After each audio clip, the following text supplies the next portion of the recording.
Hi, I'm Giovanni from Gizmo China, and today we'll be reviewing the Xiaomi Mi 8 Pro, but first, let's unbox it. Inside the box we can find the user manual, Type-C USB to 3.5mm headphone jack adapter, SIM card tool remover, charger, and a silicone case, and the phone. As phone screens keep getting bigger, designs are becoming a bit redundant. All phones look more or less the same. But at least Xiaomi is trying a new approach to stand out with a semi-transparent back cover on the black model, or with grading colors in this particular model we're reviewing today. The entire front of the phone is dominated by the screen with the signature 2018 notch at the top that we can see in most phones nowadays. This notch is housing the front-facing cameras, speakers, infrared face recognition, and the LED light for notifications. The notch is a bit on the big side when comparing with other phones like the Oppo R17, and there's also a bit of a chin. The back of the phone is super reflective, like a mirror and a true fingerprint magnet. Let's see what powers this phone. It has the latest and greatest Snapdragon 845 with the Adreno 650 GPU and a whopping 8GB of RAM, 120GB on board, but sadly there's no SD card slot. The phone runs on Android Oreo 8.1 with MIUI 10 OS on top of it. The menu settings might look very unfamiliar if you come from other devices.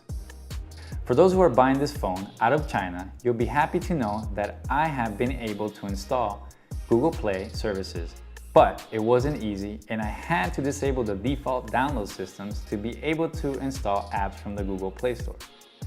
As to be expected with those specs, the phone performs very smooth and can handle all the apps I installed on it without any lag. Games like PUBG or Need for Speed are running smoothly at higher settings. The screen is Super AMOLED 1080p by 2028 megapixels of resolution, which gives a screen ratio of 19:9. Colors are nice and with a lot of contrast, as to be expected from Super AMOLED displays. When out in sunny bright days, I could see the screen without any problems. There is an on-screen fingerprint sensor, which is the best I tested so far, but still not as fast as a traditional fingerprint scanner in the back of my phone. But there's always face unlock that works like a charm. There are two cameras on the back with dual-tone LED flashlights, both cameras with a resolution of 12 megapixel with an f-stop of 1.8 and 2.8 respectively. For smartphones at this price range and with Pro on its name, you would expect a pretty good camera, and indeed this is good. Images are quite nice with accurate colors. Let's look at some samples.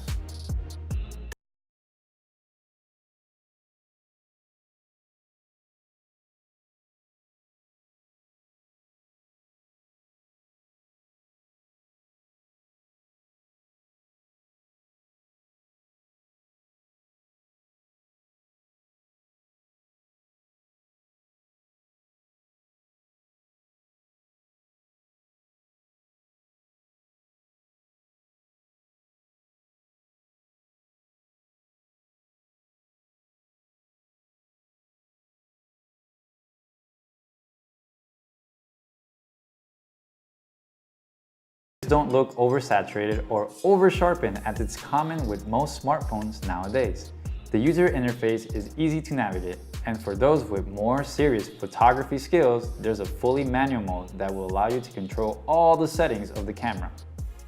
The portrait mode works pretty good, adding depth of field to your pictures, creating the impression that you're using a big DSLR camera. There is AI and Auto HDR, in which the camera can automatically detect the scene and adjust accordingly. Here's an HDR sample. It's doing a decent job bringing up the shadows and recovering the highlights while keeping good colors.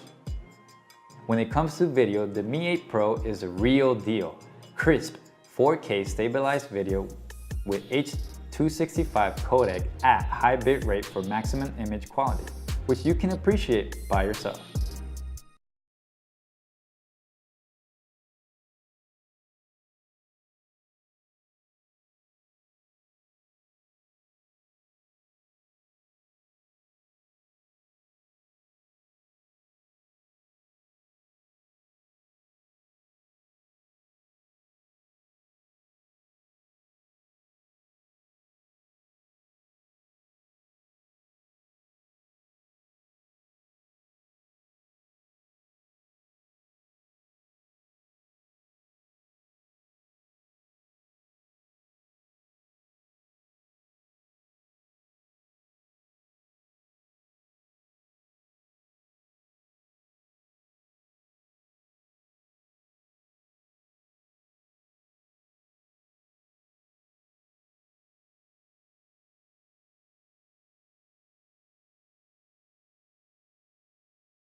Also shoot 1080p at 30, 60, 120, and even at 240 frames per second for ultra smooth slow motion with continuous AF. There's also time-lapse mode in which you could set different speeds to it. The selfie camera, it's pretty good as well, with a 20 megapixel sensor delivering decent image quality in both photos and videos. When it comes to audio, Xiaomi did not include a 3.5mm headphone jack, which is very unfortunate. You won't be able to directly plug your favorite headphones. You'll need an adapter, and you also won't be able to charge the phone if you listen to music.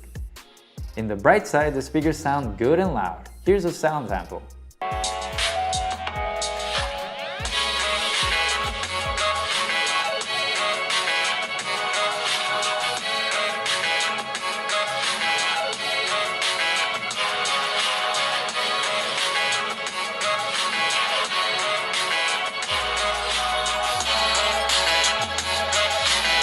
I also tested the phone quality, which was pretty good.